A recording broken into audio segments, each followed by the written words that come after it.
esto con los dispositivos. Espero que ya reconozcan. No es parte de fisiología o fisiopatología, pero es re importante. ¿Cuánto de FiO2 me administra una máscara con reservorio? Sabemos que es al 100%, ¿verdad? Una máscara simple no es más del 60%. Eso es entendible porque estamos aprendiendo o estamos recordando lo que es la importancia del oxígeno. Por eso es importante estos dispositivos. Ya les hice mención de la curvita. Vamos a ver algo más de la curva de disociación de hemoglobina hoy. Por eso espero que ya se les quede y no tengan dudas. Pero hay una cosa que sí quería comentarles y está en relación con lo que se llama la ventilación perfusión. Y el sábado hemos visto pues, la finalización de lo que es nuestro tema de oxigenoterapia. Básicamente eso. Hoy vamos a terminar con esos otros detalles. Y si alcanza al final, vamos a hablar algo de fisiopatología cardiovascular, pero enfocado en el paro cardíaco. Ya que, pues, cardiovascular, ¿qué es? Gasto cardíaco, ya les he mostrado qué es gasto cardíaco, frecuencia, volumen minuto, precarga, contracción y postcarga. ¿Qué es contracción arterial de oxígeno? Ya les he dicho. Hemoglobina por 1.34, por saturación. Chao. Esto está en los libros de fisiología, así que. Pero es importante enfocarnos en el paro. Ahora, ustedes tienen este que es el alveolo, ¿ya? Y acá está el aire. Y el aire tiene los mismos elementos que el alveolo, ¿verdad? ¿Qué elementos tiene el aire? Oxígeno, nitrógeno, CO2 y otros, que son valores realmente pequeñitos, ¿no? Entonces, el nitrógeno es el que más o menos ocupa el 75%, ya hemos dicho, ¿no? El dióxido de carbono es muy poquitito, es entre el 5 y 7%, y entre el 15 y 20% es el oxígeno. De hecho, esto se transporta pues lo mismo en la atmósfera. Ahora, lo que ustedes tienen que recordar es de que esto genera presión. La presión atmosférica, ¿cuánto era? ¿Se acuerdan? En general, a nivel del mar. ¿Cuánto? 760. Eso me interesa. Entonces, para hablar de presiones, obviamente tenemos que hablar de milímetros de mercurio. Entonces, al ambiente es 760, saben muy bien ustedes, y más o menos se representan los mismos valores o porcentajes, pero milímetros de mercurio. En 760 son 500 y pico de nitrógeno, 150 de oxígeno y no es más de 50, 60 de dióxido de carbono. Ese es más o menos el parangón. ¿Se dan cuenta, verdad? Sí. Hemos hablado de porcentajes, que es lo que nosotros tenemos y es lo que nos sirve para dar al paciente, y en presiones cambia de unidad, pero es más o menos lo mismo. Ok, entonces, ustedes tienen acá una unidad realmente importante que es la unidad alveolo capilar. Lo que está aquí es lo mismo que el aire, obviamente en porcentaje y en milímetros de mercurio. Ahora, esta parte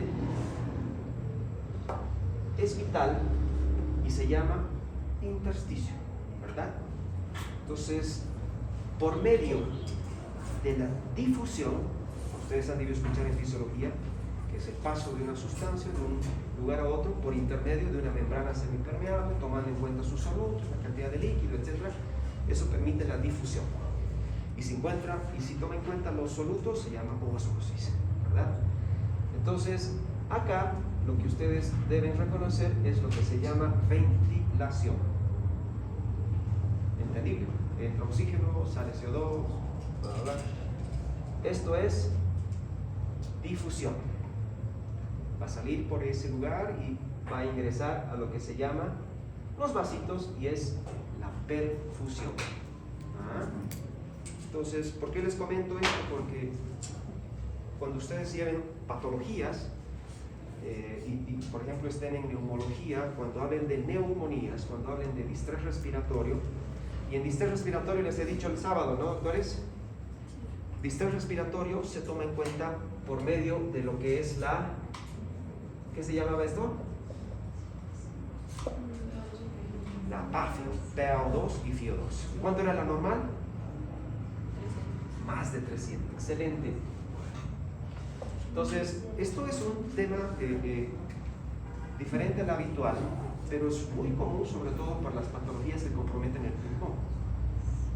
Entre 200 y 300 es un síndrome de distrés respiratorio agudo leve. Entre 100 y 200, moderado. Y menos de 100, severo. Es un pulmón blanco. ¿Lleno de qué? De agua a este nivel. Entonces, por eso les comento este término, que es la PAFI, y pues su normalidad, y en algún momento van a escuchar ese valor, ¿no? Entonces, eso hemos hablado, les he mostrado la fórmula para comparar la PAFI a nivel del mar y a nivel o por encima de 1000 metros, ¿se acuerdan? ¿Ah? Era la PAFI en relación a la presión atmosférica del lugar dividido entre 760, que era la presión atmosférica a nivel del mar. Y eso te daba la PAFI real. ¿Ah? ¿Por qué? Porque nuestra PAFI teóricamente es más de 300, pero varía en la altura, en Cochabamba, en La Paz. Entonces han sacado una fórmula que es las ciudades que están por encima de 1000 metros utilizan esa fórmula. Bien, entonces, ¿por qué es importante esto? Porque habitualmente va a mantener un valor de 0 a 1 y no está muy claro en los libros, y muchos otros hablan de infinito. Esto de infinito, me acuerdo, había un canal Infinito, no sé si veían hace un par de años atrás. Pero bueno, ¿en qué consiste? Más de 1 y menos de 1. Si la ventilación, perfusión, así se abrevia, ventilación, perfusión, es lo mismo. Si es más ventilación que perfusión, obviamente estamos hablando de un valor más de 1. Este es el punto de corte, doctores. Si es más perfusión que ventilación, o sea, menos ventilación y más perfusión, es un valor menos de 1. Entonces, ¿cómo analizan esto? ¿Entendieron hasta acá, esta parte? ¿De acá para abajo? ¿Ah? ¿Qué significa, doctora? Más de 1, ¿qué significa?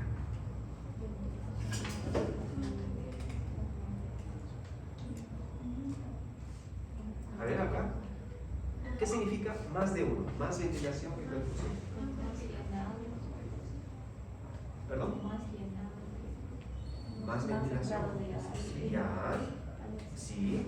Obviamente, doctora, tiene razón. O sea, está ingresando todo lo que es el aire atmosférico con oxígeno, nitrógeno, dióxido de carbono acá. Si hay más ventilación y no hay perfusión, ¿de qué estamos hablando? Que no hay salidas en los capilares. Ya, ¿y en qué casos podría pasar eso? No te olvides que esto es difusión.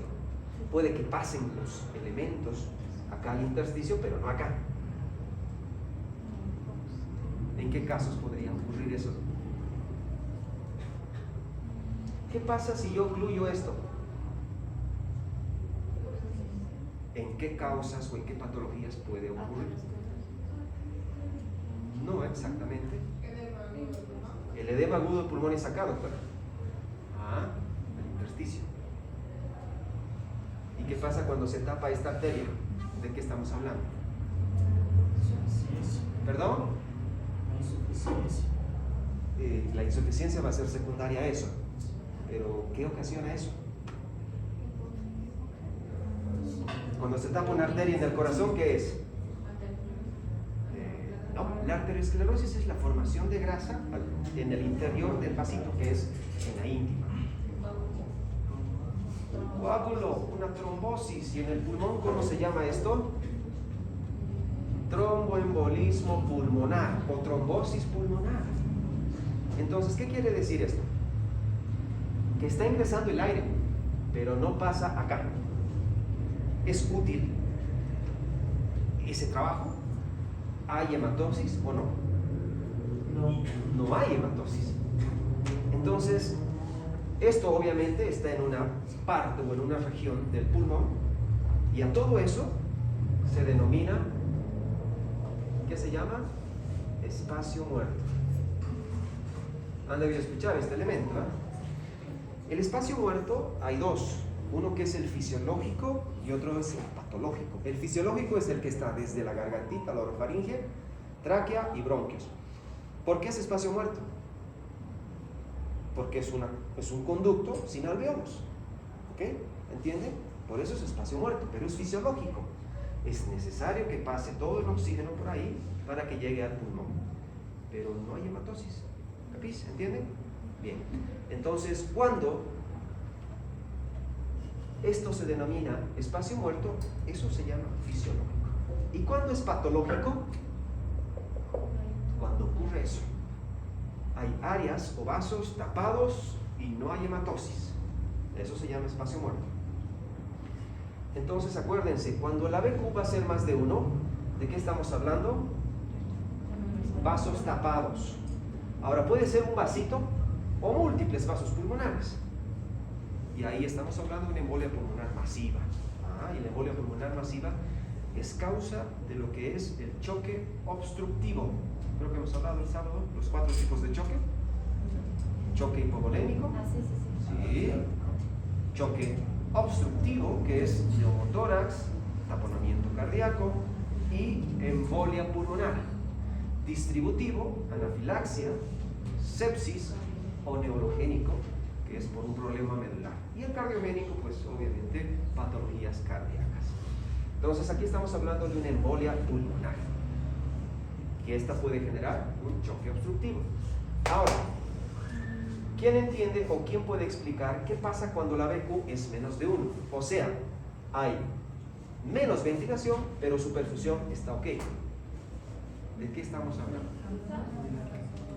A ver, primero tú, doctor. Vasodilatación. A ver, si esto se dilata, pues nada, la perfusión está normal, creo que no habría alteración. ¿En qué causas podemos tener buena perfusión pero sin ventilación? Ahí estaban diciendo, escuché por ahí. Bronquitis. La bronquitis es una inflamación de la vía aérea que genera secreción. Entonces esa secreción viene ahí. Pero más comúnmente es una neumonía. Una neumonía que te genera secreción, y esto suele ocupar el alveolo o los alveolos. ¿Qué otras causas? Aparte de la neumonía, que puede generarme alteración en la ventilación. ¿Por qué?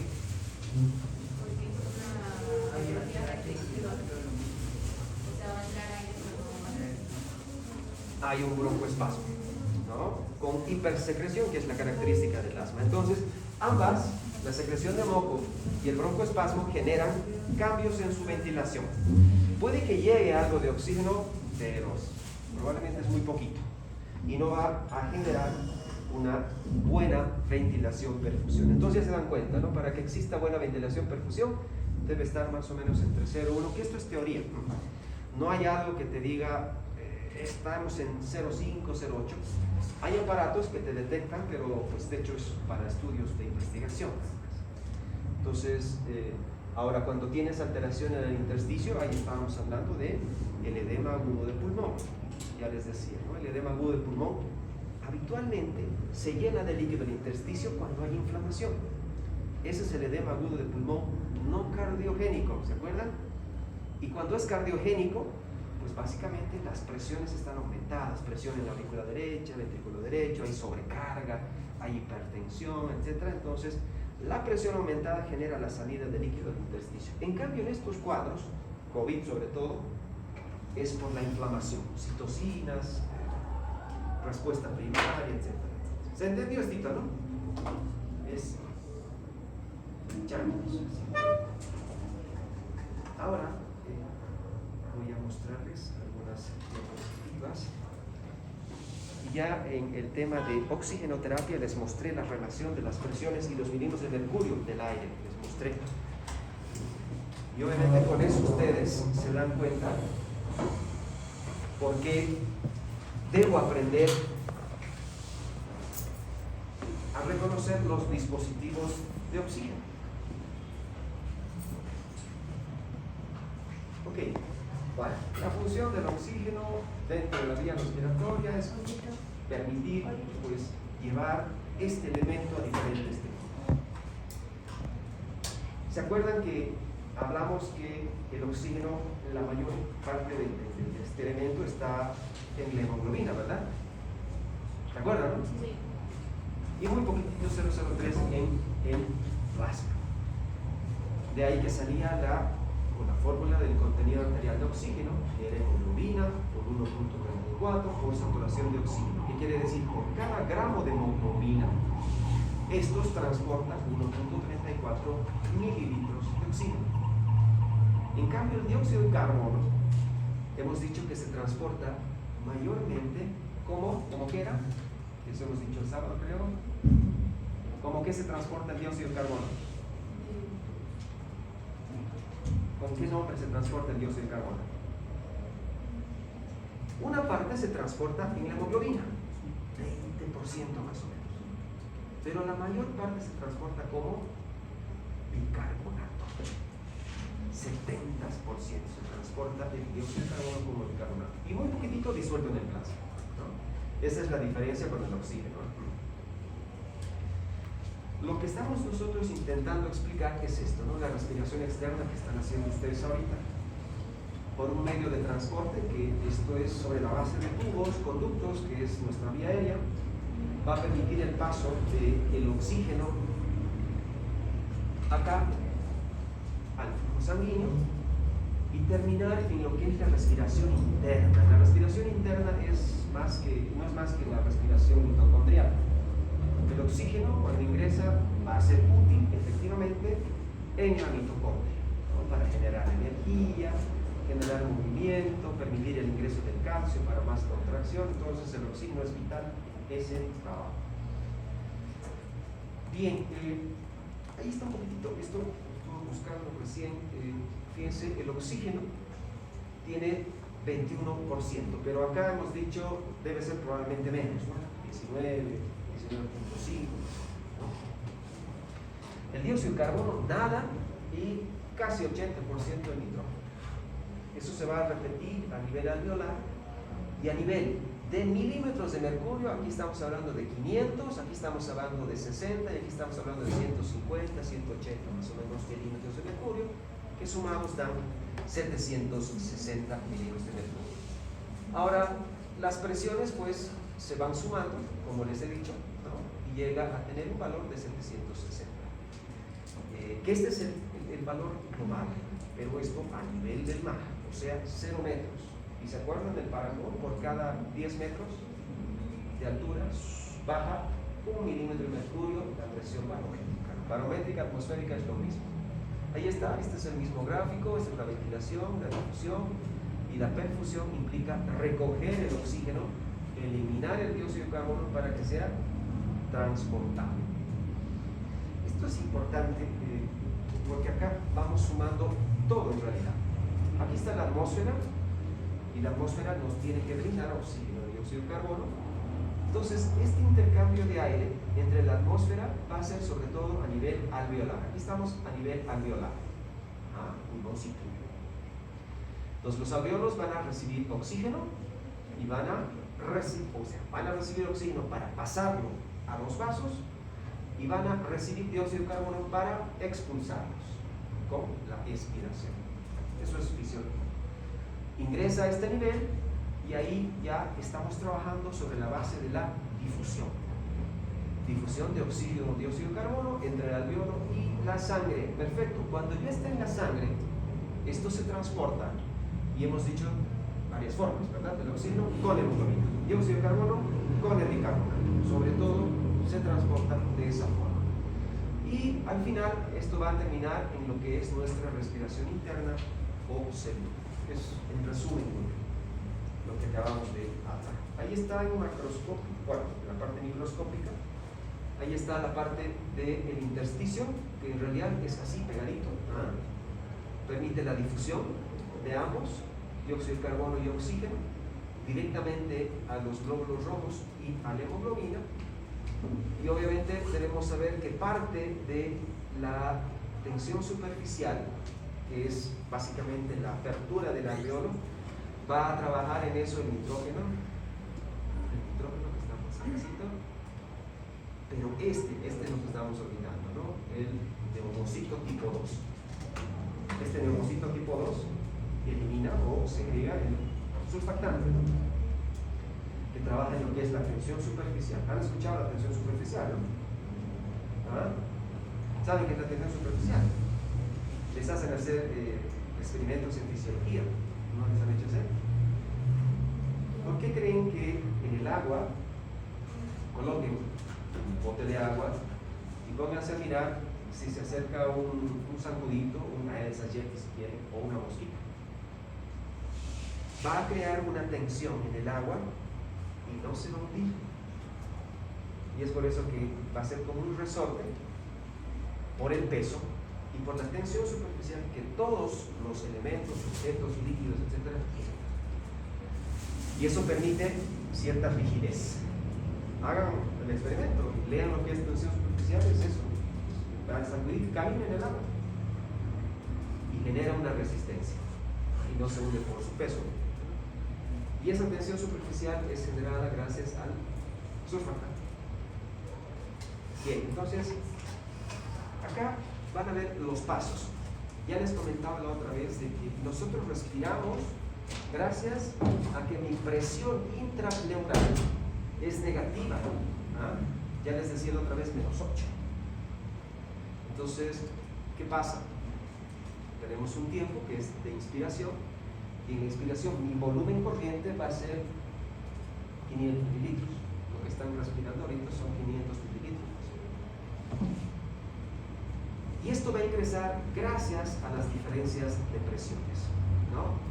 Tenemos primero una presión atmosférica que va a ser positiva, y acá estamos viendo que puede ser entre 8 y 10 como positivo, y gracias a la difusión va a ingresar al alveolo.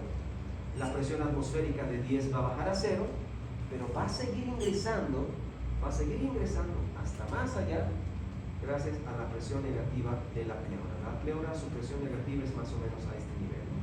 Bueno, es toda la pleura, por supuesto, ¿no? Pero queda ahí habitualmente. Esto ocurre en la inspiración. Gracias a la inspiración y a estas diferencias de presiones ingresa el volumen. Cuando estoy por terminar la inspiración, fíjense, acá estamos en -8. Gracias a este -8 respiramos o permitimos el ingreso de aire. Cuando ya estamos terminando la inspiración, se vuelve más negativo todavía. Eso es al final o la conducción o el camino de todo el aire. Y pues terminamos en lo que es la expiración y nuevamente retorna a la presión de -8 para ingresar al cambio de ciclo entre expiración e inspiración, o sea, un nuevo ciclo, donde se vuelve un poquito más positivo, o sea, ya no está en -8, va a estar en -5. No necesitan saber exactamente en qué periodos y cuánto es la presión intrapleural, pero ya les comenté que es -8 y gracias a eso ingresa el aire. Pero así varía la ventilación pulmonar. En la sangre o en el aire ya hemos visto, habitualmente mi oxígeno es 100%, que equivale a este valor en presión, 100 mililitros de mercurio, porque eso yo lo voy a medir en una gasometría, ¿se acuerdan? Mi PO2 en la sangre era entre 60 y 95, 67 más o menos. El PCO2, 40, agua 47 mililitros de mercurio y nitrógeno 574. Es lo que ya sabemos. No nos olvidemos del agua, es importante. Entonces, ¿qué hace el alveolo? Recibir esto que es del aire y lo va a pasar a la sangre. En todo caso, venosa. ¿Qué va a pasar a la sangre venosa? Pues obviamente el oxígeno al 100%. Y este oxígeno, pues, era 40, se va a convertir en 100 y se va a pasar al líquido o a la circulación arterial, ¿verdad? Porque ¿quién transporta el dióxido de carbono? Las venas. Las venas son las que transportan. Y esta vena también va a pasar al alveolo, básicamente lo que es el CO2 por intermedio de la difusión. ¿Se entiende esto? Más que aclarar lo que hemos estado aprendiendo. Entonces, aquí está. Este es el espacio muerto anatómico. Desde acá abajo son 150 centímetros, que equivalen 2.2 mililitros por kilo y varía ciertamente en relación con la edad y demás. Esto es pues básicamente el fisiológico o anatómico. Es lo mismo. Este es el anatómico, que es estructural, y el fisiológico, que esto en realidad es el patológico. Fisiológico patológico. Acuérdense, hay dos. Uno que es el anatómico o normal y otro que es el patológico. El patológico es básicamente cuando existe esta obstrucción y son áreas, unidades alveolo-capilares muertas. Y lo que nos olvidamos. Acá lo que me genera es el espacio muerto, ¿verdad? En cambio acá, si está obstruido esto, ¿qué va a pasar? Los vasos saben que no van a pasar el dióxido de carbono ni recibir oxígeno. Entonces, ¿qué hacen los vasos?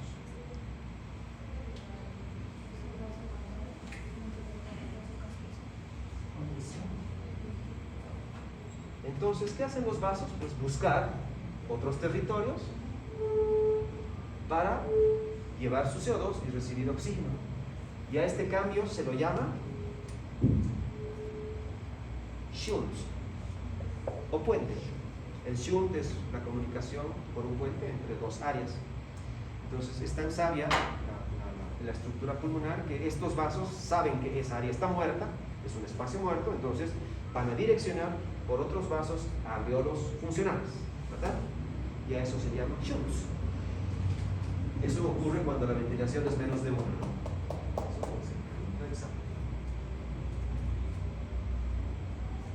Entonces, ahora, la ventilación minuto, el volumen corriente, el volumen corriente habitual no es más de 500 litros, menos un litro, la mitad, 0,5. Pero la ventilación minuto es lo que va a sumar mi volumen corriente por la frecuencia respiratoria. Entonces, va a circular aproximadamente 7 litros por minuto a nivel pulmonar. Obviamente estamos hablando de litros porque el oxígeno se va a convertir en agua. Ahora, hay otro elemento que es la ventilación alveolar. Esto es global. Global. La ventilación alveolar toma en cuenta volumen corriente, esto es el espacio muerto y la frecuencia respiratoria. Si se fijan, alveolar es a este nivel. Todos los alveolos van a tener una cantidad de volumen y el volumen se mide en mililitros. Entonces, esto es importante. La difusión es todo lo que estamos hablando. Ahí está nuestra ventilación alveolar, que no es más de 5,5 hasta 6 litros, que es lo que se queda acá. Pero en los millones de alveolos que hay, no es en un solo alveolo. Esto aquí es importante porque el pulmón es quizás uno de los elementos más o órganos que más oxígeno y flujo dependiente del gasto cardíaco base. Hemos hablado del volumen minuto, pero ahí dice, nosotros tenemos un gasto cardíaco que es la frecuencia cardíaca volumen minuto, que es la sangre que se circula por un minuto, por 100 latidos, 70 latidos, etc. Que habitualmente es 5 a 6, les he dicho. Pero si esta la manejamos con el área de superficie corporal, se llama índice cardíaco, ¿se acuerdan? Entonces el índice cardíaco es lo mismo, solo que con el área de superficie corporal.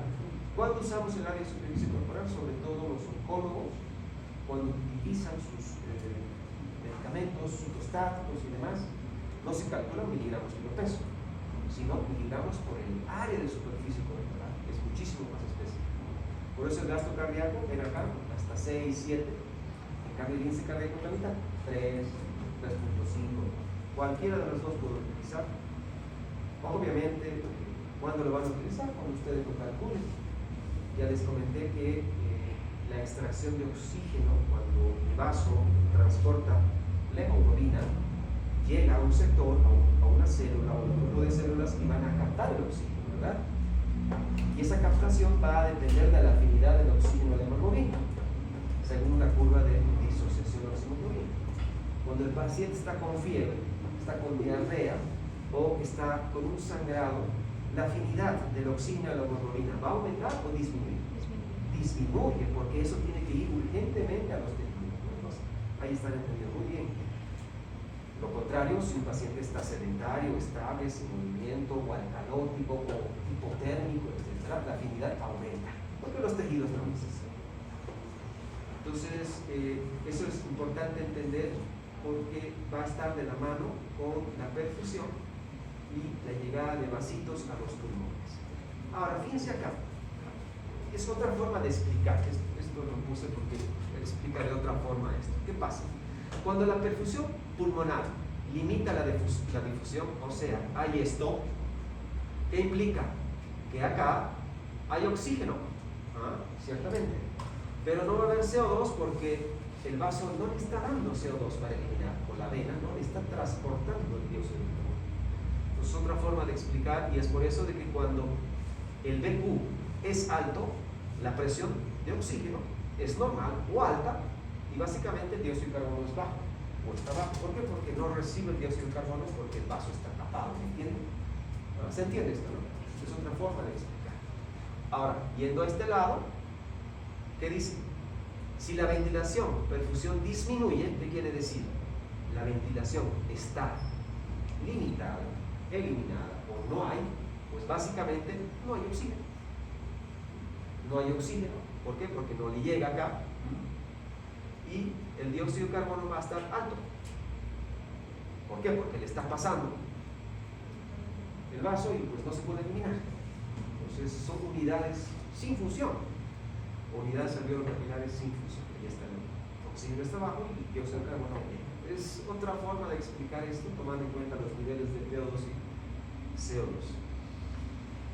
Bueno, es más o menos lo mismo, donde esto viene a ser normal, presiones de oxígeno 150, dióxido de carbono muy poquito, llega acá y obviamente se va a perder en el trayecto y quedan 100. Por eso mi PO2, acá todavía no mido PO2, ¿verdad? La PO2 la voy a medir acá, ¿entienden? Entonces va disminuyendo cada que pasa una membrana. Entonces acá ya está el CO2 que me dejó la sangre venosa y está el oxígeno que es normal, al 100%. Y esto va a permitir ir a la sangre arterial, ¿no?, y difundirse. ¿Qué pasa? Cuando hay más ventilación que perfusión, o esto es al revés, hay más perfusión que ventilación, es menos de 1, menos de 1, estamos acá. Aquí tenemos las neumonías, hay oclusión, persiste en el alveolo, se colapsa. ¿Cuándo se colapsa el alveolo? Cuando hay moco, secreción o exceso de oxígeno, ¿se acuerdan? Desnitrogenización. El exceso de oxígeno elimina el nitrógeno y ese nitrógeno trabaja junto con el surfactante para que esté abierto. Y si no hay por el exceso de oxígeno, se colapsa. Ahí está. Menos de 0 o entre 0 y 1, o menos de 1 en realidad. En cambio, si hay más ventilación, pero acá está obstruido, lo que hemos dicho acá, básicamente estamos hablando de que no va a haber perfusión. Tromboembolismo pulmonar. Y aquí está el resumen, ¿no? Aquí está este negativo, menos de 1, y este es pues más de 1, acá. Lo normal de 1, más de 1, fíjense, hasta el infinito. O sea, no hay forma de calcular, pero pienso que se han tomado en cuenta estos valores de 0 a 1 para entender. Una BQ alta más de 1, pensamos que está. Menos de 1, pues estamos acá. Es obstrucción de la vía aérea, que es por secreción, por rompeespasmo, atelectasia. Es un resumen muy bonito. Ahora, ¿por qué es importante hablar esto del EQ? Porque deben entender esto. ¿Han escuchado alguna vez las zonas de West? Para que le interese, puede revisar en internet y bajar West es uno de los fisiólogos más importantes, el único en realidad que se ha dedicado exclusivamente a la fisiología pulmonar. En muchos libros, yo tengo 2 de estos, el último ha salido el año pasado, solo de fisiología pulmonar. Y anda actualizando cada vez con experimentos realmente fenomenales. Esto que les voy a comentar. ¿Pero no han escuchado el West? ¿Están seguros?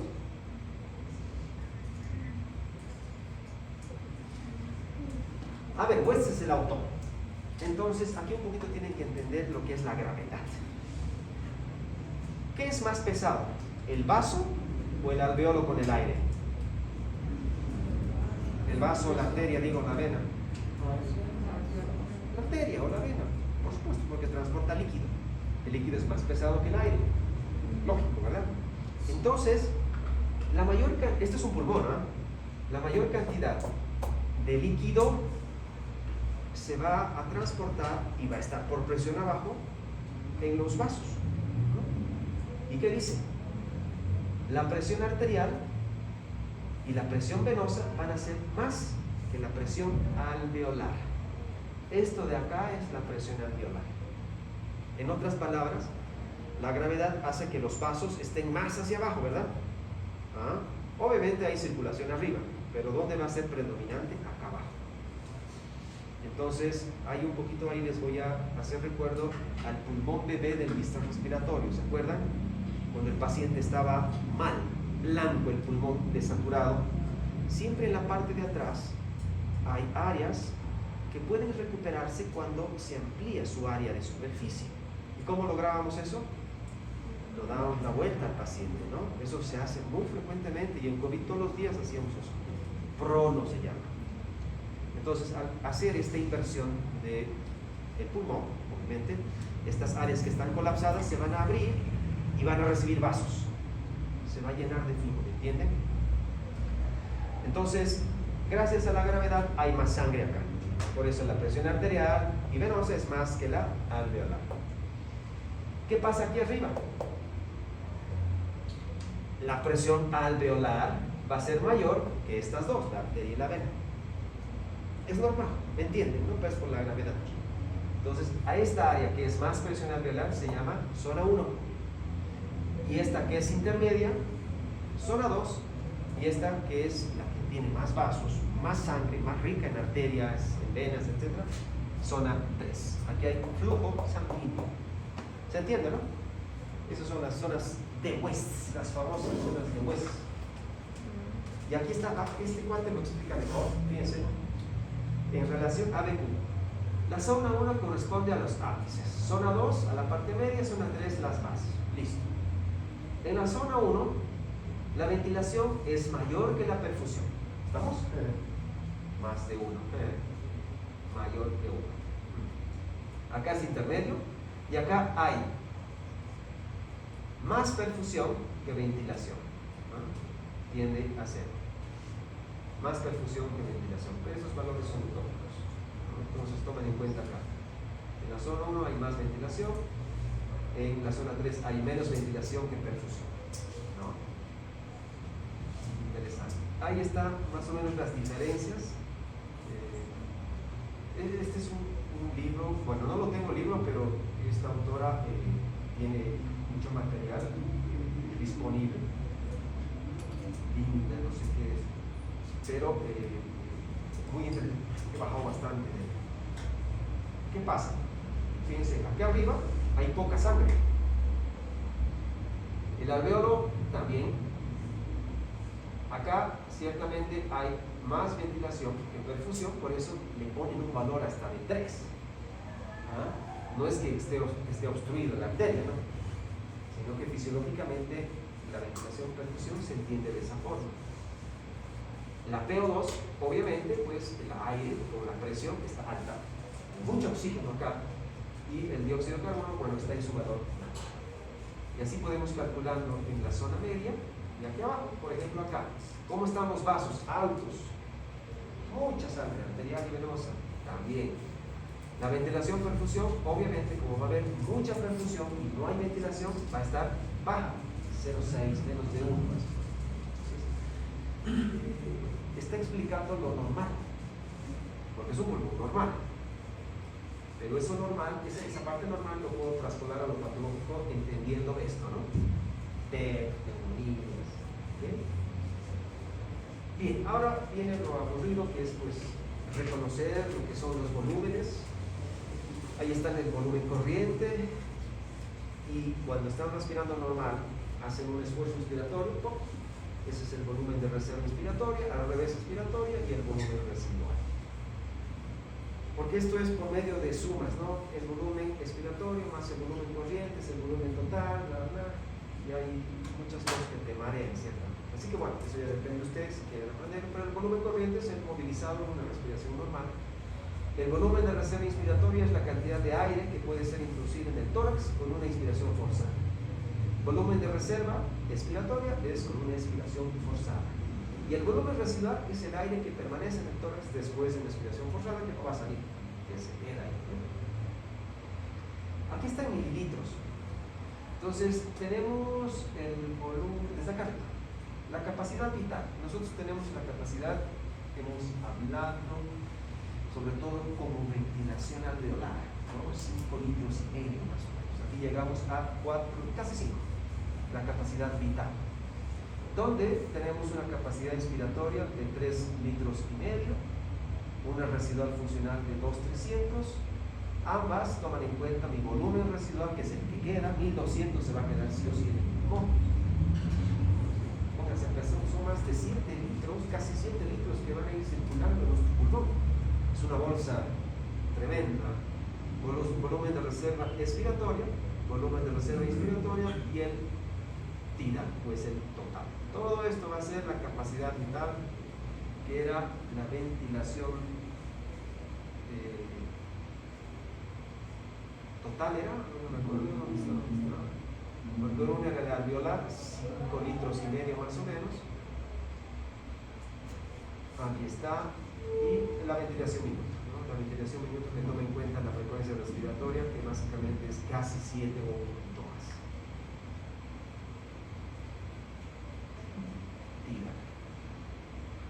Y esta gráfica se deben acordar, ¿no? Me imagino que esta es la capacidad total vital, ¿no?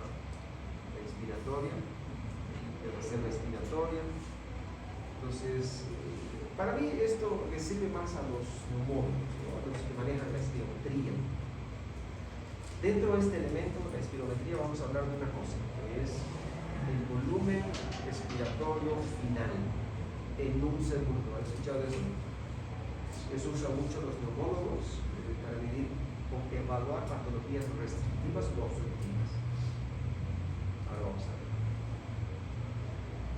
Y la capacidad funcional residual es la suma del volumen de reserva expiratoria y el volumen residual en el tórax. La total es la suma del volumen corriente más reserva inspiratoria, expiratoria. El volumen, capacidad pulmonar total es esto de acá.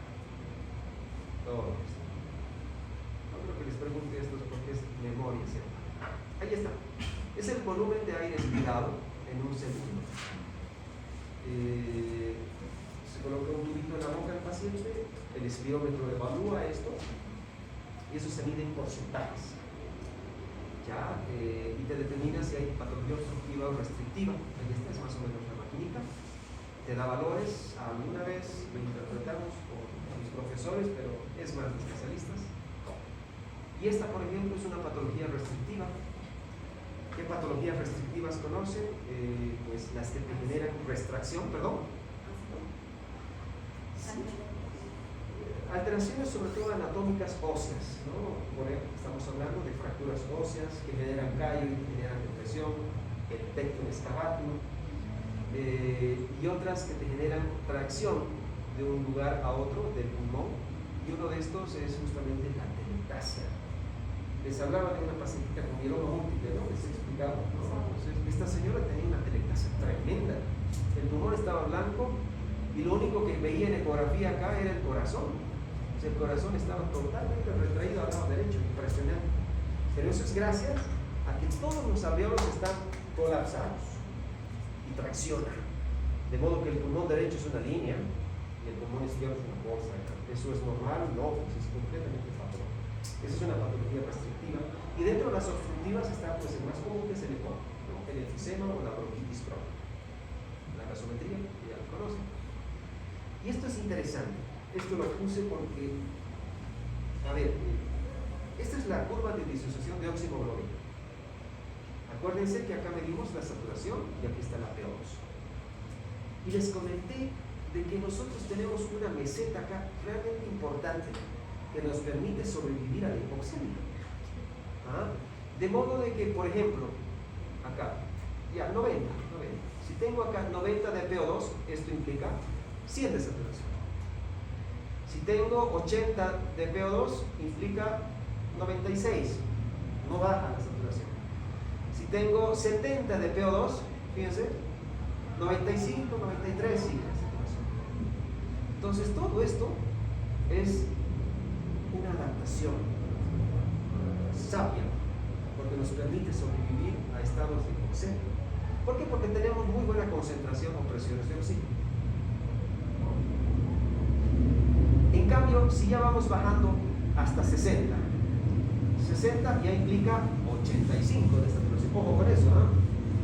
85 no es malo. 85, 88 puede ser normal en La Paz, por ejemplo.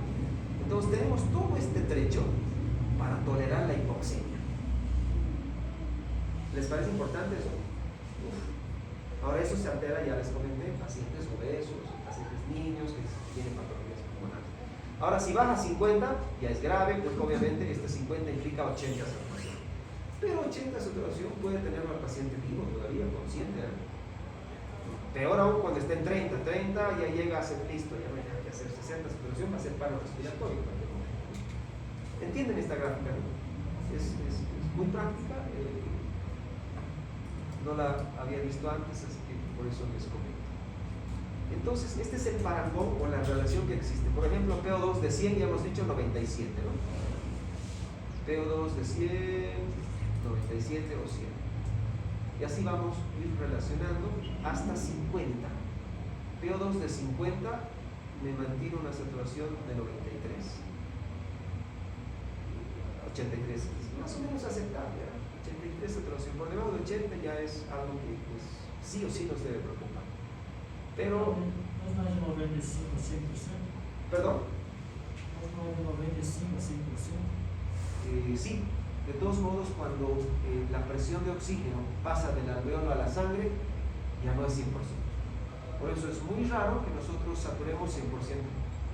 Siempre vamos a saturar 97, 96, porque se ha perdido en la difusión. Nunca es 100%. No sé si era tu pregunta eso. Sí, porque 83 está muy bajo, ¿no? Sí, completamente, doctor. Tal cual. Es patológico. Pero como te digo, este 83 es algo que nos debe asustar.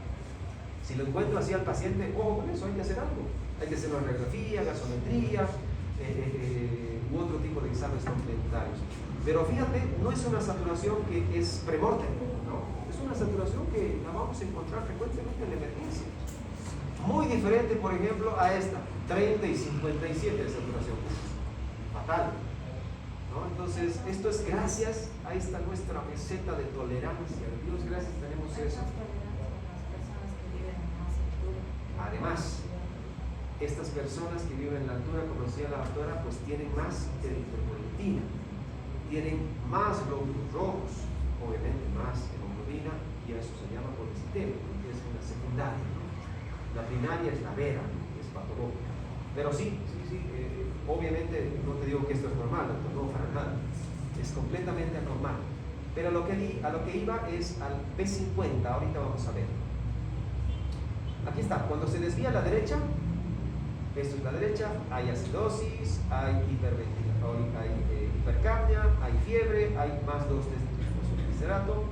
Se desvía a la izquierda, el paciente está sedentario, hipotérmico y demás. Son las patologías que van a movilizar esto. ¿Cuándo se moviliza? Obviamente cuando esto baja mucho. ¿Cuándo puede bajar? Acá, ¿no? Cuando llegamos a 70, fíjate. 60 es 85 de saturación. Ahí ya estamos en este periodo donde se está yendo a la derecha, por las causas que sean, ¿no? Y aquí tenemos esto, el P50, eso es lo que les decía. Tenemos una saturación de 50 y esto implica una PO2 de 27. Una saturación de 50 es catastrófico, ¿ah? Pero se ha visto como un promedio o un punto acá donde está, acá, 27 era, ¿no? 50 y 27, más o menos 30, donde de hecho más menos, pero muchos no utilizan. P50 es grave, 50 saturación intolerable, no es compatible con ello. Pero los fisiólogos han puesto este término acá, P50, 50 con 25. Ahí está, desviación a la izquierda, todo lo que implica la hipotermia, pH alto o alcalosis, 2,3 glifosato. Entonces no se olviden, esto es derecha y esto es izquierda. A veces se confunden, yo algunas veces me confundí, decía, esto es derecha, pues a mí, pero es lo que Diego utiliza, ¿no? Derecho sería esta, pero es izquierda, pero esto es derecha y esto es izquierda. Bien, ahora, hay dos tipos de insuficiencia respiratoria. El tipo 1 y el tipo 2. El tipo 1, que es lo que vamos a hablar ahora, es la hipoxémica, y el tipo 2 es la hipercápnica. Obviamente hipoxemia significa oxígeno bajo, hipercapnia, CO2 alto. ¿En qué patologías yo voy a tener insuficiencia respiratoria hipercápnica o tipo 2? ¿Perdón? Como ha dicho, puede ser un asma. Sobre todo el EPOC. Son pacientes que retienen dióxido de carbono. Entonces, cuando alguna vez escuchen en emergencias, mi paciente fumador tiene una insuficiencia respiratoria. ¿Qué tipo? 1. Es 2. Pero más claro y más clínicamente útil puede ser insuficiencia hipercápnica. Pueden decir, mi paciente tiene insuficiencia respiratoria hipercápnica. Es otra cosa. Ahí sí te van a entender los que verdaderamente saben los conceptos. No, pero es una neumonía de un paciente que está una semana medicado y está con dolor acá, puntada del costado, placa de tórax, neumonía. Insuficiencia respiratoria hipoxémica. O tipo 1. ¿Verdad? Entonces, eso es lo que tienen que analizar. Insuficiencia respiratoria hipoxémica, doctor. Falso. Obviamente está con el oxígeno bajo, pero es gracias a la hipercapnia. Ahora hay otros tipos que no son útiles. El 3, que es el perioperatorio, y el 4, que es el choque. En el perioperatorio todos salen normalitos, ¿no? Efecto de la anestesia, nos van a requerir oxígeno. Y el tipo 4, pues los pacientes que tienen sangrados, diarreas y demás, van a necesitar oxígeno. Por la pérdida de sangre, pues el transporte se disminuye. Pero no son prácticos. El 1 y 2, acuérdense. Ahora puede ser aguda, pues dependiendo del tiempo de evolución. Crónica, básicamente aquí estamos hablando de los EPOC. Entonces los EPOC que retienen PCO2 habitualmente pueden necesitar esto en el domicilio. CPAP, PAP, que son dispositivos que no son ventiladores, pero te administran oxígeno. Ciertamente cumplen algo la presión positiva, que es lo que te da un ventilador de una terapia intensiva, pero no son ventiladores. Entonces hay dos, ¿no? Este es el tipo 1, hipoxémica, hipercápnica, tipo 2. Esto no interesa saber, aquí está. Bueno. Entonces, ¿qué es lo que genera la insuficiencia respiratoria? Hasta ahorita hemos visto la BQ, hemos visto pues, los tipos de insuficiencia respiratoria, hemos visto cómo se transporta el oxígeno, difusión, ventilación, bla, bla. Pero ahora, ¿cómo se representa la insuficiencia respiratoria en un paciente? A ver, ¿qué es lo que reflejaría el paciente que está con dificultad para respirar? Disnea, que es dificultad para respirar. ¿Qué más puede llegar a tener? Disnea, fatiga, no son parangones, no son similares, pero va por ahí.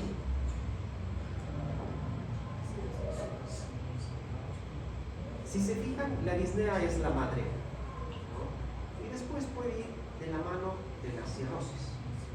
Cuando hay hipoxemia, en algún momento puede haber cianosis. ¿Saben qué es la cianosis? ¿Perdón? Ahora vamos a llegar a eso. La cianosis puede ser central, solamente bucal, central, o periférica, deditos. Ahora lo que dice la doctora podría venir después, pero la acidosis láctica, ¿se acuerdan? Era un paciente con ánimo alto, mampres con lactato alto, pero esta acidosis láctica es secundaria. Si el paciente está hipoxémico, saturando 70, 65, por cualquier motivo, neumonía, COVID, etc., va a ser acidosis láctica, porque la hipoxemia le va a generar respiración anaeróbica y falta de intercambio del lactato a piruvato con la lactato deshidrogenasa, ¿se acuerdan? En el hígado, y pues genera una elevación impresionante del lactato. Mismo cuando hace el ejercicio, el spinning que se ha dicho. Entonces, todo esto que es la acidosis láctica es secundaria de hipoxemia, pero sí puede tener. Ahora, puede haber cambios a nivel del oxígeno o el dióxido de carbono en la sangre. Si aumenta el dióxido de carbono por una insuficiencia hipercápnica, pues el paciente se va a dormir. Hemos dicho, cuando hay CO2 y no le pongo un poquito de oxígeno, ¿qué hace el cerebro? Respira menos, de 28 va a bajar a 15, la CO2 va a subir de 55 a 80, chao, paro de respirar. Va a depender de todo eso. Por eso, como dice la doctora, alteraciones ácido-base, obviamente para su equilibrio va a depender de cómo funciona nuestro microciclo y el pulmón. Ahí está la relación medicada. ¿Qué o cuáles son los exámenes que podemos pedir? Ya saben que son expertos en gasometría, sí o sí deben pedirla. Su historia clínica tácita, sobreentendida, la tienen que hacer. Una plaquita de tórax para ver si hay condensación o atelectasia. La espirometría ya es cuando esté hospitalizado, estable, ya recuperó su estabilidad, ahí recién hace. Y un básico hemograma. Ya, ahora,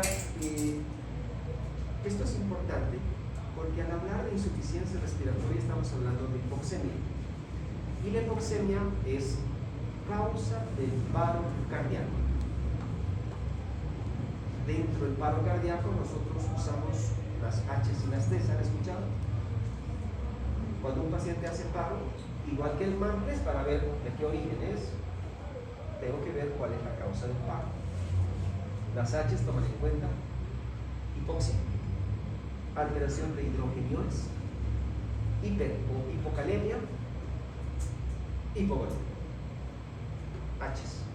Las T son toxinas, intoxicaciones, trombosis coronaria, pulmonar, neumotórax AT, tensión, como causas de un paro cardíaco.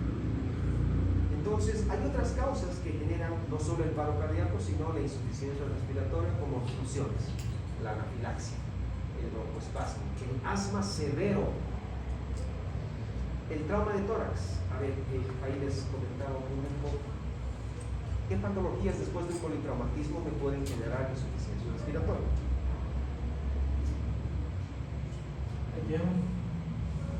Edema. Sí, pero algo más específico. Después de un politraumatismo, ¿qué me puede generar insuficiencia respiratoria?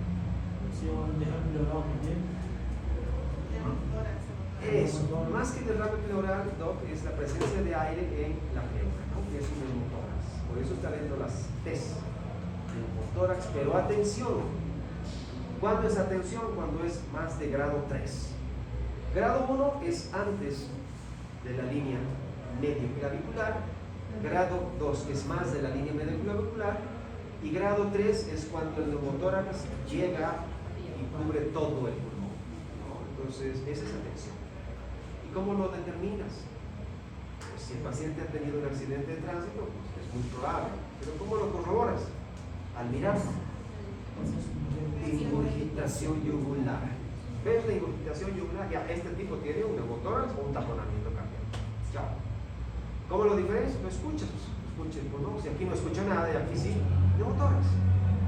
Entonces es una causa, el traumatismo del tórax, de insuficiencia respiratoria y una potencial parada respiratoria, o sea, una emergencia respiratoria. ¿Qué es lo que se hace cuando hay un neumotórax? Atención, doctores, y esto es en la vida real. ¿Dónde?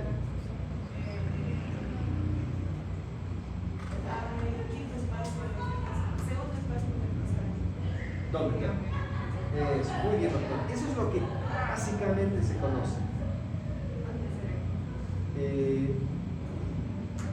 Está queriendo cambiar eso, doctora, pero bueno, ¿por qué? Porque el ápice, llegando aquí arriba, el ápice llega así, ¿verdad? Y va a ir atrás, la punta. Entonces tienes un buen espacio donde puede estar inflado el aire y vas a pinchar ahí, ¿me entienden? Y no vas a tocar el pulmón. Por eso se recomienda acá. Otros están recomendando justamente donde se coloca el drenaje pleural. El drenaje pleural es entre el cuarto y quinto espacio intercostal, línea medio axilar. Porque pues el aire tiende a empujar al pulmón y lo colapsa. Pero todavía no está estandarizada, así que en las guías de trauma siguen recomendando acá. Entonces, ¿qué hacen acá? ¿Cómo se hace? ¿Alguna vez ha visto o ha leído? Con una bránula. ¿Qué es una bránula acá, por favor? ¿Alguien sabe? ¿Qué es una bránula? Y pues es un venoclaro. Es una agujita para colocar un pinche suelo. ¿No? ¿Qué tiene la bránula? Tiene el capuchón, que es de plástico o de teflón en realidad, y adentro está la aguja. ¿Cómo hacen entonces?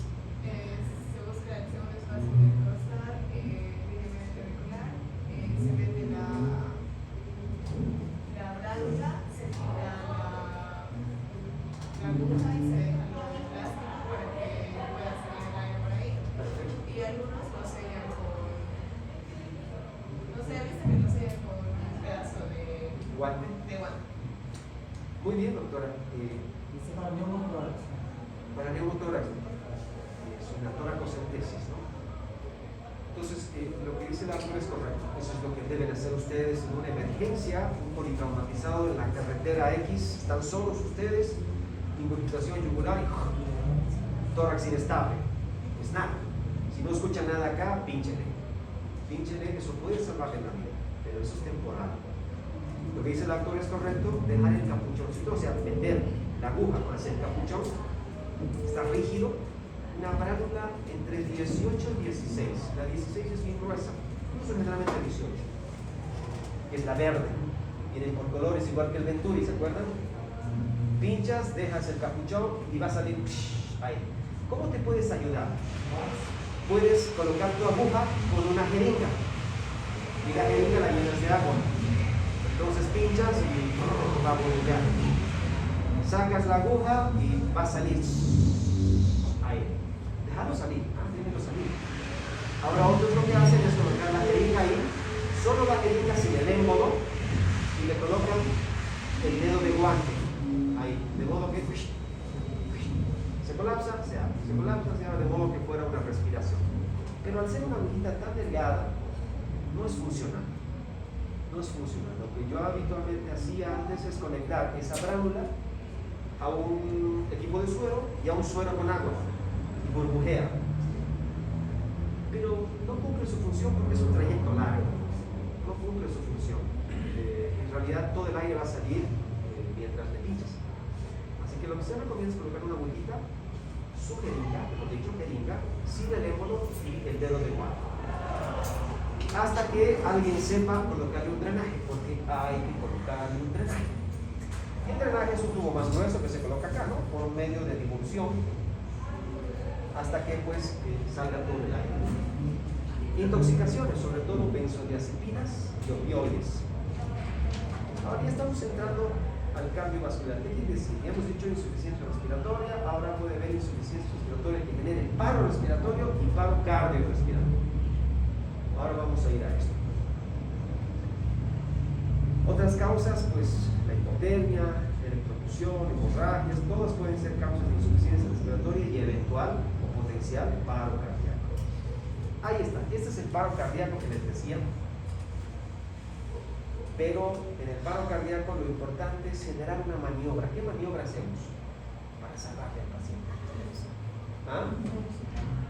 Y en realidad el RCP es el global, sino son masajes cardíacos. Y el masaje cardíaco debe ser completamente eficaz. Y fisiológicamente ustedes se van a dar cuenta. Si generan la compresión, pues el corazón va a expulsar, y cuando relajes el tórax va a recibir sangre, es como si fuera el retorno venoso. Así que ahora se ha dado la importancia debida al masaje cardíaco, porque hay una historia bien grande. Les voy a mostrar datos de la historia del RCP que han hecho de que vaya cambiando. Antes nos enfocamos en la respiración, ¿no? Miro, escucho y siento. Me enfocaba en el desfibrilador. Llega el paciente en paro y están todos perdiendo el tiempo buscando el desfibrilador y nadie le hace masaje. Entonces, todo eso ya ha pasado. Así que la historia del RCP es bien bonita. ¿Cuáles son los 5 elementos de un masaje ideal? 100 a 120 por minuto. 2. 5 centímetros de profundidad. 3. Relajación completa. 4. No hiperventilar, nervioso ahí. Y 5. No interrumpir. ¿Ya? El masaje tiene que estar permanente y sin interrupción. Bueno, el RCP toma en cuenta la ventilación, la circulación, el manejo puede ser básico, avanzado, bla bla bla, y eso es lo que vamos a ver ahora. Todo se resume en masaje cardíaco. Ahora, acá es importante. Nosotros, y sabíamos desde hace mucho tiempo, y el BLS que se llama, ¿han escuchado del BLS? Basic Life Support, soporte básico de vida, y el ACLS que es el Advanced Cardiac Life Support. Esto lo que hace es básicamente manejar al paciente que está en paro cardiorrespiratorio. ¿Ah? Esto es muy diferente a esto. Obviamente, esto toma en cuenta lo que antes se denominaba como el ABC de la reanimación, ¿se acuerdan? Vía aérea, permeabilidad y circulación. Todo esto ha cambiado ¿a qué? CAF. Esto ya se sabe desde hace 15 años, por si acaso, esto no es nuevo. 15 años atrás han dicho que ya no hay que ver si respira o no, pero sí lo que se hace es, señor, no responde. ¿Qué hago? Tú llámame al sistema de emergencia, tráigame un carro de paro. ¿Ahora qué hago? Pulso. ¿Cuánto tiempo toco el pulso? 10 segunditos. Tómense el tiempo para usar sus reloj y ver 10 segundos. Si parece que sí, parece que no, nuevo. Entonces pasa. Ese es el abordaje inicial. Y al momento de tocar el pulso, ustedes están viendo si el tórax se eleva. Pero no me voy a acercar a la boca para sentir el aire, eso ya ha pasado de moda. Entonces esto se sabe hace 15 años ya, desde el 2010. Sí, no, entonces serían 10 años, no son 15, 10 años, porque cada 5 años cambian las siglas. Entonces, cuando el paciente está en paro cardíaco, significa que está consciente o inconsciente. Inconsciente, no responde. Hay que hacer BLS y ACLS. En cambio, si el paciente está politraumatizado, está despierto, pero se lo ve mal, hipotenso, sangrando, debo aplicar el ABCD, o que se llama la evaluación primaria. Y la evaluación primaria, diferente a eso, es el ABCD, politraumatizado. Vía aérea, ventilación, circulación, déficit neurológico y exposición. Entonces, si el paciente está consciente, debo aplicar esto, ¿verdad? Si está inconsciente, esto. Eso es básico en reanimación. Entonces, ¿qué hago en la vía aérea? Ver si respira, ver si le coloco un tubo traqueal, si le coloco oxígeno, máscara, qué sé, todo lo que hemos aprendido. B, permeabilidad. Significa es hiperextender la cabecita y elevar el mentón, de modo que los 3 ejes se alineen, laringio, traqueal y bucal, para que la lengua no obstruya la vía aérea. C. Obviamente no es masaje, porque el masaje es acá.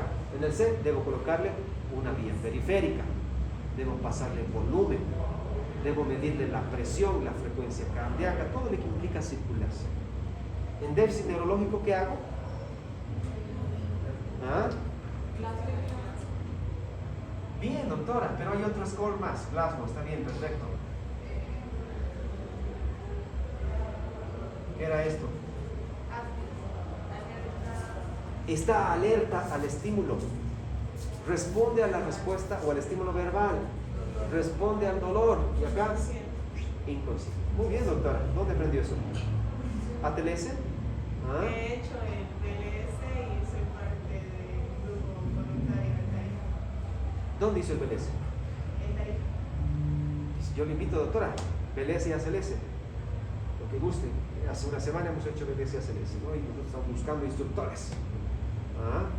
Es muy importante y necesario saber esto que es realmente. Excelente, felicidades. Entonces, la evaluación primaria. ¿Y la evaluación secundaria qué es? ¿Qué toma en cuenta la evaluación secundaria? El doctor y sus mnemotécnicos. ¿Se acuerdan? ¿Sample? ¿Ah? Búsquenlo, yo no me acuerdo. Búsquenlo en internet. Alergias, medicamentos, look, a ver, no me acuerdo, a ver, búsquenlo. Así repasamos. Sample, señor. Alergias, última comida, eventos desencadenantes, eventos desencadenantes.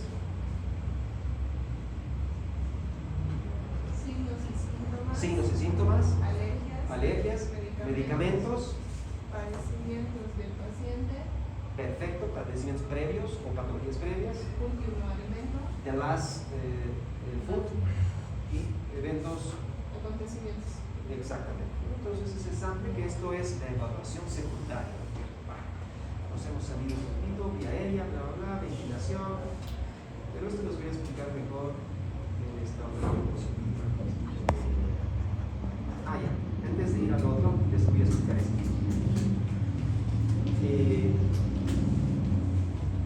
Es así, ABCDE, sample, evaluación primaria y secundaria, BLS, SLS, no hay más. Pero acá les estoy mostrando lo que es la desfibrilación. ¿Saben cuál es la diferencia entre desfibrilación y cardioversión? ¿No? Desfibrilación y cardioversión. ¿Alguien?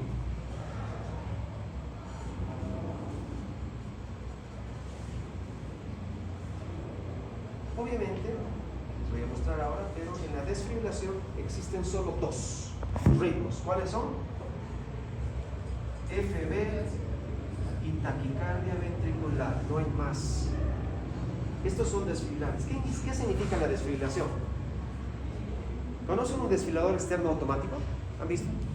Es un aparatito chiquitito así, tiene un encendido y su descarga, shock o encendido. Y otros tienen tres botones: encendido, análisis y descarga. Cualquiera lo puede usar. Es más, te dice: encienda, o bueno, has colocado el encendido, entonces coloque las parches en el tórax del paciente. Listo. Coloque el cable de los parches a la luz titilante, que es conectar el cable al equipo. Análisis, por favor, alíjese. Listo, se recomienda la descarga, apriete el botón de... Así te dice. Es realmente fácil, ¿no? Así que cualquier persona lo puede hacer. Y esto es un dispositivo que debería estar en todos lados, ¿eh? En la cancha, en el norte. ¿Alguna vez ha visto a alguien? No hay. Ni en el aeropuerto hay. Les dices: ¿dónde está un DEA? Está con el médico ahí en la sala de emergencias. Es un desfibrilador manual, no es un DEA, ¿no? Entonces, eso es el DEA. Y ambos, el DEA y el manual, te administran la descarga, pero en cualquier lado del complejo o del ritmo cardíaco. ¿Por qué? Porque el paciente se está muriendo.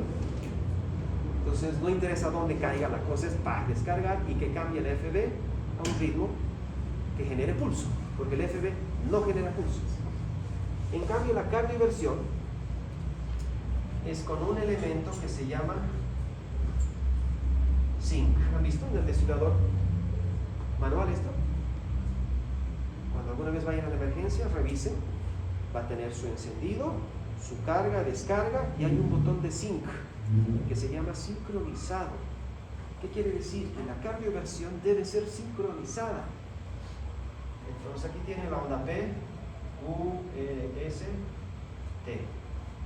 Entonces lo que hace, cuando apretamos el sync, el desfibrilador va a generar una marca y detectar las ondas. ¿Qué onda es esta? Q, R, S, R. Entonces lo que hace el aparatito es detectar la onda R y ahí lo marca. Con líneas o a veces corazoncitos. Depende. Entonces yo doy la descarga y la descarga va a caer exclusivamente en la onda R. Porque si cae en este periodo de repolarización, puedo generar una arritmia maligna. Entonces, de un ataque supra, o sea, ya estoy viendo los ritmos, aquí puedo tener taquicardia supraventricular, puedo tener FA, puedo tener un flutter, o puedo tener una TV con pulso. Con pulso. Son ritmos rápidos que me generan inestabilidad. Entonces, en esos casos, cardioversión. Y la cardioversión implica la sincronización y que va a caer en la onda R. Ahí está, este es un DEA, doctores. Hay varios servicios de ambulancia. Bomberos lo tienen, Enlace Vida, y hay dos más que lo tienen actualmente. No es caro, lo puedes conseguir por $1,000,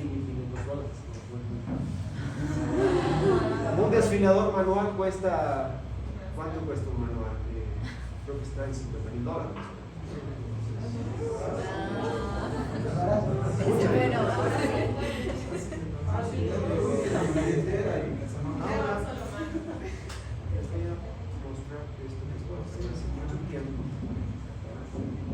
Estos son los cursos que hacemos, doctora, si le interesa o a alguien le interesa, me pueden escribir y pueden. ¿Cuántos años tiene su carnet de MLS? Ya te voy a actualizar. Ya tiene.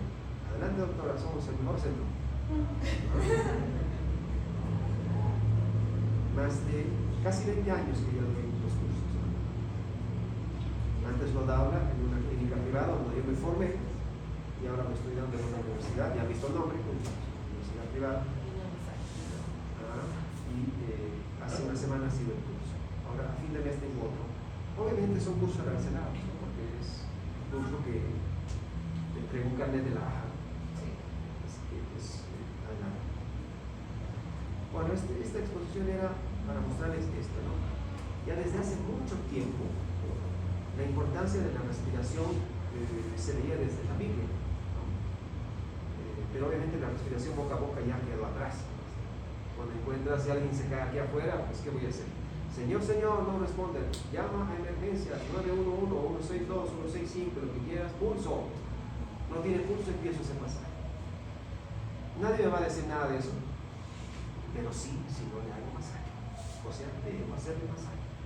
Si no quiero hacerle respiración boca a boca, no interesa. Ahora, si tienes una máscara de bolsillo, la máscara de bolsillo es una máscara normal, como les mostré, pero se infla y se coapta muy bien a la boca. Si tienes eso, úsalo. 32. Y si no, hay máscaras de bolsillo como bolsas. Es una bolsa. Tiene aquí una liguita y acá tienes una válvula, ¿no? Le das respiración boca a boca. De modo que le administras, pero como es una válvula, no recibes su respiración de casa. Con eso yo recomendaría, pero generalmente ya no se usa. Entonces, fíjense, desde hace mucho tiempo, pues acá el creador dio un soplido, una respiración a la tierra y creó al hombre. Entonces, de ahí se conoce que la respiración es importante. Ahora, las guías se han estandarizado desde el 66, pero tenemos esto. Lo que acabo de explicarles, la desfibrilación, cuando llegó 1960 más o menos, uno diría, deberíamos tener más pacientes que salen del paro, ¿verdad? Pero ocurrió lo contrario. Era un desastre total, 1 o 2 años. Salió el desfibrilador y todos los pacientes en paro se morían. ¿Por qué creen? Y a esa etapa se llama terapia eléctrica o etapa eléctrica. ¿Por qué creen que se morían más? A ver, analicen. Sí, claro. Seguro que sí lo saben, ¿no? Uno trae a la empresa y pues quiere que todos te compren y te enseña a usar. Pero ¿por qué se morían? ¿Estaban mal hechos los equipos o por qué?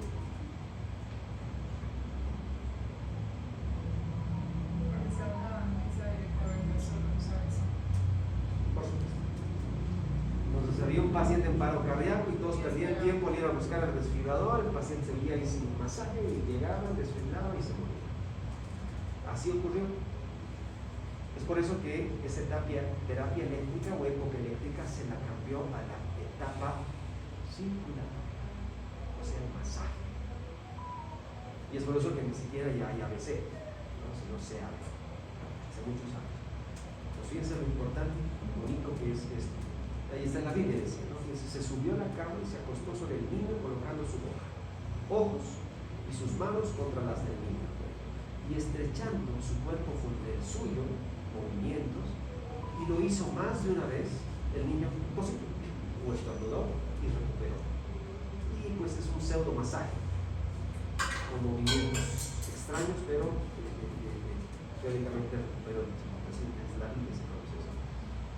Cuando no hay función óptima del corazón, estamos hablando de un paro cardíaco, una actividad circulatoria y respiratoria se afecta. ¿Cómo lo trabajamos? Con BLS y ACLS, BLS básico y avanzado, ¿no?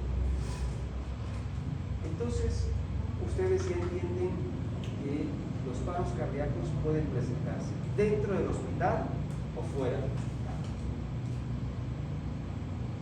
Pero ¿qué pasa cuando yo veo un paciente acá, un paciente, otro paciente? Aquí hay uno que está con fibrilación ventricular. ¿Se desfibrila? ¿Se acuerdan? Sí. Perfecto. Y este otro está con asistolia. ¿Cuál creen que va a salir? ¿Saben qué es asistolia, no? Salir, ¿no? ¿Cuál creen que sale? El de fibrilación ventricular. El de asistolia puede salir, obviamente, sin duda. Pero es más probable que el de la FD salga, porque son ritmos desfibrilables y tienen más tendencia a generar pulso luego de la desfibrilación. En cambio, la asistolia significa que ya han pasado muchos minutos. ¿Cuántos minutos es tolerable o dejarlo al paciente sin masaje cardíaco? Hasta 4, 5, algunos otros 7. Pero yo voy a dejar sin masaje a un paciente 4 minutos. No puedo, imposible, es inmediato. Pero se ha visto que hasta 4 minutos puede el paciente recuperar función cerebral. Más de eso, daño irreversible. O sea, hablamos de una encefalopatía tóxica. Así que no hay que llegar a esto, doctores. Mejor si no llegamos a eso. Digamos, para hacer unos 20. Esa es la pregunta que todos hacen. Miren, esta es una actualización de hace 7 años, más o menos. Lo que hemos hecho ahora es hablar, si puedo darles, que es la etapa post-paro cardíaco. O sea, cuando uno hace el curso o atiende a un paciente de emergencia, lo reanima, lo saca del paro y es el hombre o la mujer más feliz del mundo. Y se acabó ahí. Esto se va, lo hemos sacado, que se encargue el terapeuta. Pero eso está cambiando. Así que las guías de ahora han hecho notar mucho eso. Entonces, después del paro cardíaco hay una etapa que ya se conocía hace 5 años, que es el síndrome post-parada cardíaca o el periodo del post-paro. ¿Qué debo hacer? Veo su presión, veo si lo tengo que intubar, si necesita drogas, laboratorios, radiografía, electrocardiograma, tomografía, llamar al nefrólogo para la diálisis, terapista, al cardiólogo para la angioplastía, etcétera, etcétera. Esa es la etapa post-parada cardíaca que ya se sabía hace desde el 2015. Pero ahora lo que están tomando en cuenta es la evaluación neurológica, la recuperación. ¿Cuántos viven? ¿Quiénes recuperan su cognición? Y es cierto, nunca yo lo saco al paciente y no sé si habrá vivido aquí al mes, quizás en una semana se murió. Eso es lo que la AJA y la ICO, que son los entes más grandes de reanimación, están tomando importancia. Ahora, lo sacaste del paro, pero ¿cuánto tiempo puede ser eso? Yo le doy dos ejemplos, doctor, a ver qué dice usted. 87 años, fibrosis pulmonar, livideces periféricas. 27 años, deportista, no sabes en qué momento ha hecho el paro. ¿Dónde te dedicas? Al joven.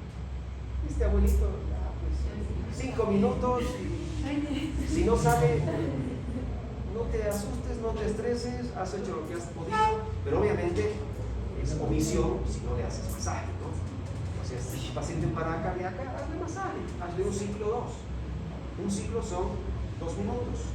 Perdón, un periodo son 2 minutos de 5 ciclos. 32, 32, 32, 32, 32. Hazle un ciclo, o 2. Y postnatal. Ahora el otro, dedicate una hora, 60 minutos, 40, 80 minutos, qué sé. Ha habido pacientes, y te voy a mostrar algunos artículos, que pues después de más de 120 minutos de reanimación han salido. Así que no hay un tiempo específico, sino que hay una evaluación individual de cada paciente. Un paciente degollado, pues nada, a ese no hay que hacerle nada, por supuesto, ¿no? Pero al niño, al joven, hay que dedicarse más de una hora. Las causas más comunes, arritmias y enfermedades cardiovasculares como el infarto. Y la parte respiratoria, como hemos terminado de ver, una gran parte, insuficiencia respiratoria, hipoxemia, TEP, neumonía grave, anafilaxia con choque anafiláctico, etc. Ahí están 4 minutos, daño irreversible. Aunque algunos estudios, después de tener al paciente más o menos 12 minutos, han recuperado, pero con secuelas. Pero si hubiera sido cierto esto, imagínense, hubieran salido muchos artículos dando importancia a que no importa el tiempo de haber estado sin masaje, pero sí hay importancia. Así que teóricamente son 4 minutos. Ya, 4 minutos. La ICO y la AJA, aquí nos falta el 2015, 2020, ¿verdad? Van cambiando cada 5 años y pues la historia, bueno, no sé si han escuchado de Isis. Era una reina de Egipto y ella una vez salió, llegó y su esposo no estaba, y más o menos sabía dónde estaba su esposo. Le gustaba ir al río Nilo. Fue con sus soldados, esclavos, qué sé yo, y le encontraron a su esposo en la orilla del río. ¿Y qué hicieron? Todos por el susto, sin saber qué hacer, empezaron a dar golpes en el pecho. Otra más de las historias de reinas. Abraham Lincoln, ¿saben quién es? ¿Quién era? Presidente de Estados Unidos. ¿Saben cómo murió, no? En una entrevista, en una conferencia, lo dispararon.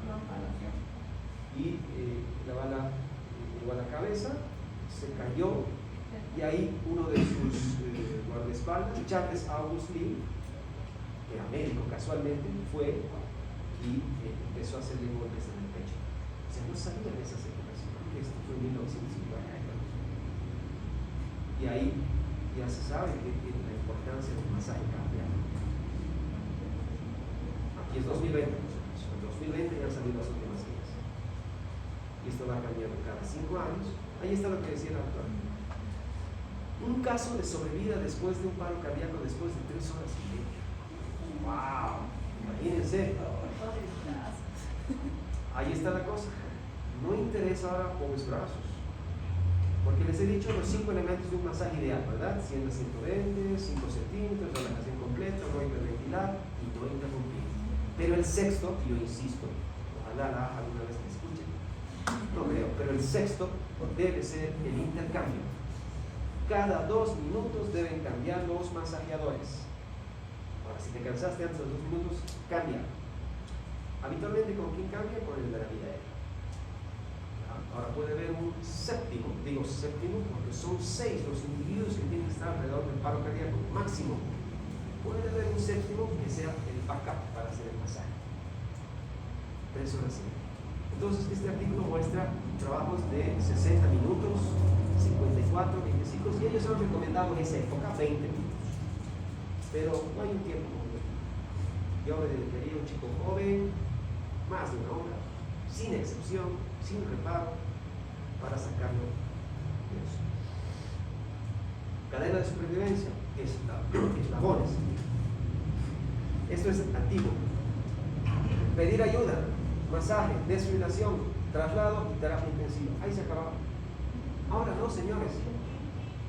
Esto es lo que actualmente se está recomendando. Esto es 2020 ya.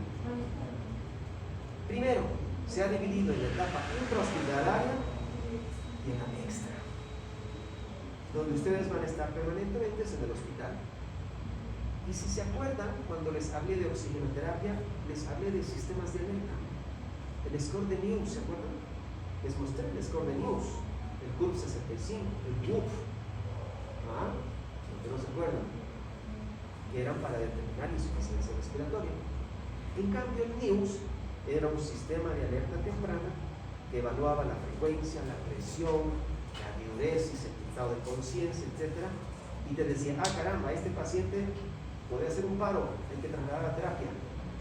Entonces, eso es lo que recomienda la ahora, buscar, hacer pesquisa en los hospitales. Para eso son los rounds médicos o los pases de guardia, pero sobre todo los rounds médicos o visitas. Haces un pase en la mañana y a media mañana habría que hacer un round médico en los hospitales, pero no vale la pena mucho en la mañana porque hay médicos, ¿no? Están los especialistas en la noche. El pase de guardia 7 de la noche y hay que hacer a medianoche un round médico y quizás antes de terminar tu guardia otro round médico para ver cómo están los pacientes, diuresis, frecuencias. Eso ya cada institución lo tiene que dar. Buscar, pedir ayuda, masaje, desfibrilación, traslado a terapia, y acá está recuperación. Ahora hay otros scores que han implementado. Hay un score de desempeño neurológico, CMP, lo que es Performance Compositive, algo así. Entonces determinan o hacen un seguimiento a los pacientes, o han hecho un seguimiento a los pacientes neurológicamente, quienes han muerto, quienes han salido, quienes han quedado con secuelas. Así que ahora se está tomando mucho interés en esto que es la recuperación neurológica. Fuera del hospital, ¿qué interesa? Pedir ayuda. Si aquí afuera alguien hace paro, y ya saben qué es lo que hacer. Hola, ¿cómo estás? Nos responden. Llama al sistema de emergencia, traigan una ambulancia con un DEA.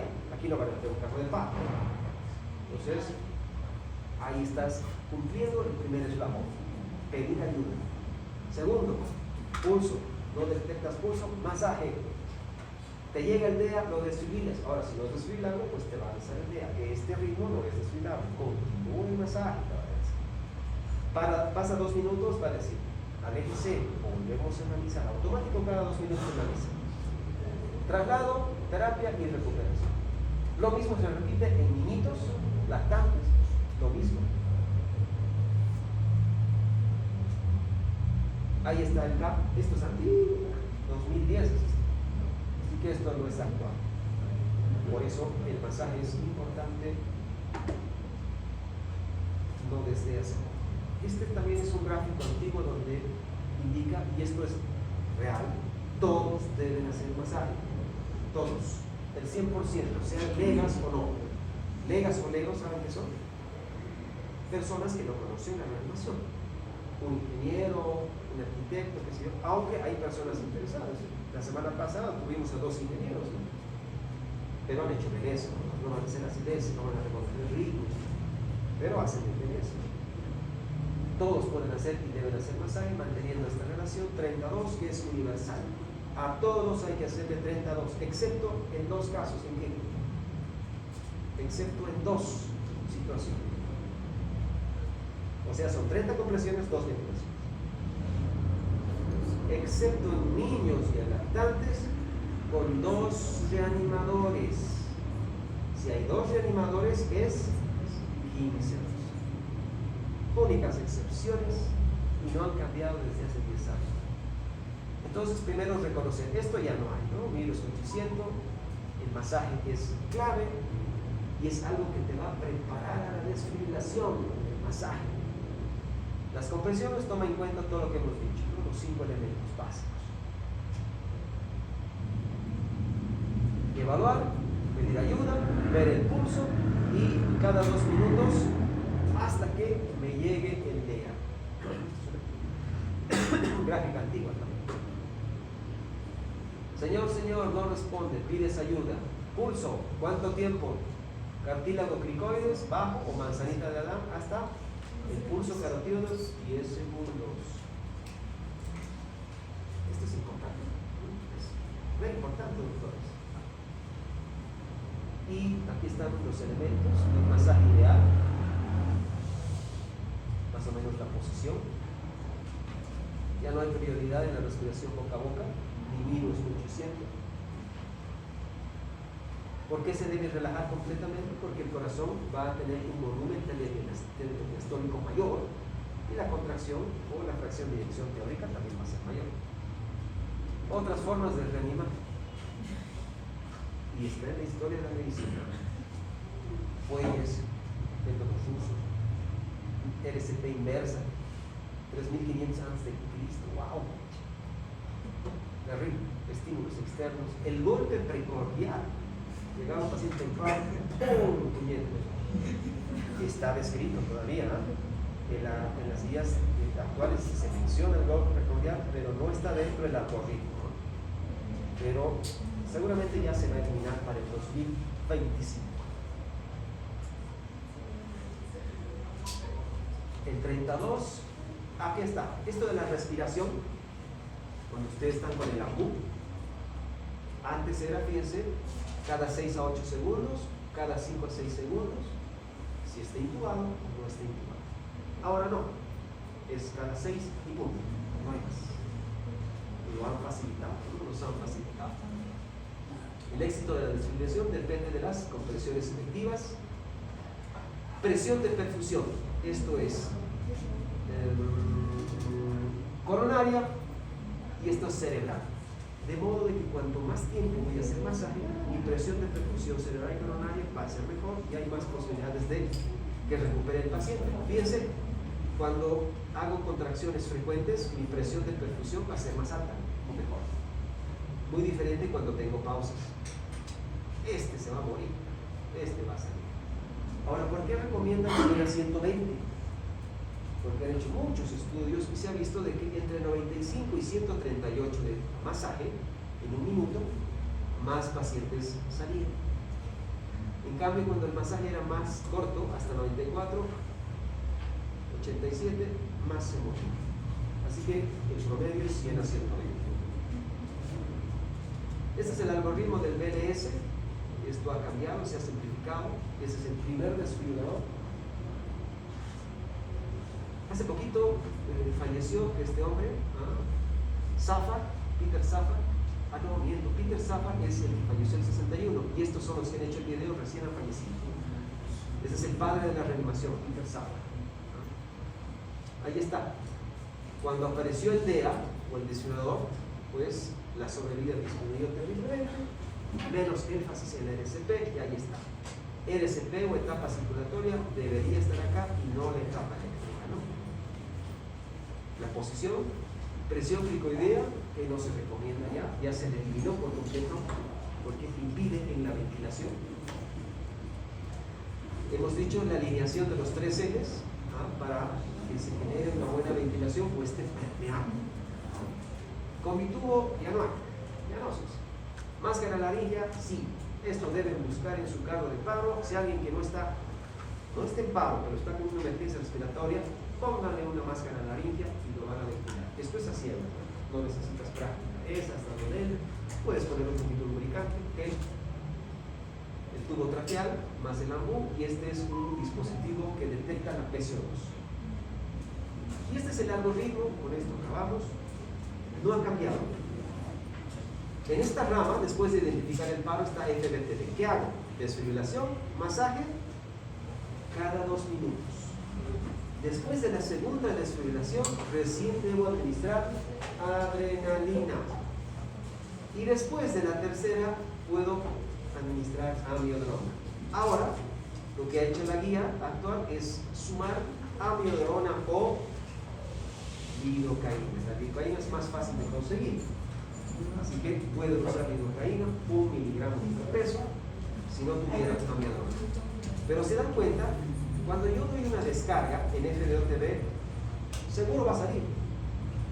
Pocas veces va a ir a una segunda descarga o tercera descarga, pero hay casos. Cuando das una descarga, seguro sale. En cambio, en la otra rama está la sistolia y actividad eléctrica sin pulso, donde ¿qué es lo que haces? Cada 2 minutos, masaje y drogas. Masaje y drogas. Masaje, nada más. Hasta recuperar el ritmo, recuperación del ritmo, pero sin olvidarse de evaluar las H's y las T's. Esto es el algoritmo del 2015, esto es del 2020. Presencia de paros dentro y fuera del hospital, 100 a 120 por minuto. La desfibrilación es realmente importante. Aquí pueden ver ustedes en su servicio de emergencia cuál es monofásico, cuál es bifásico. El monofásico 200 joules, bifásico o bifásico 200 y monofásico 300 joules. Se ha hecho mucho énfasis y han salido algoritmos ahora sobre la insuficiencia respiratoria como causa del paro. Intoxicación con opioides, usa fentanil, usa morfina, se duerme, paro respiratorio, entonces sacas del paro al paciente, pero nos recomiendan usar naloxone. Naloxone es el antídoto de la intoxicación por opioides. Estos son los cambios.